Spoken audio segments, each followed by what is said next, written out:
What does CPS typically look for in a home visit in the state of California? Well, when they're coming to your home, the most important thing that they're looking for is if there's any safety concerns. But incidentally, at the same time, they're also looking for any additional evidence that can be used against you. They could be potentially looking at your home to see if it's clean, to see if there's any hazards. Are there dishes? Is it disorganized? Now, certain judges would dismiss this and would just constitute this as a regular dirty home, not rising to the level of a safety concern. However, that has to go to court.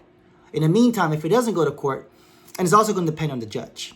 But in the meantime, this is what the social workers can ideally utilize or be used against you to open up a case. So they're looking for any safety concern. If your home is dirty, that could potentially be used against you. But most importantly, they're also going to be looking at if there's food in the fridge, cabinets, and etc. Why? The assumption could be, is there adequate food that could be fed, and is the child properly fed and that proper nutrition and etc.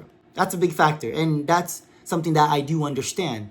But at the same time, how do we know that they're not a parent that typically does groceries once a week, or they're about to do groceries at the end of the day, but the social worker decided to come in to do an investigation? These are questions sometimes that the social worker do not ask. Well, do you plan to put food in the fridge? When do you plan to put food in the fridge? How often do you put food in the fridge? If this is a concern that there's not adequate food. There's a variety of variations, but most importantly, you do have a right to not allow them to come to your home, not allow them to essentially talk to you or ask you questions. But regardless, whether you should or shouldn't is going to depend on the circumstances of the case. Contact us at Shaw through Law Firm so we can help.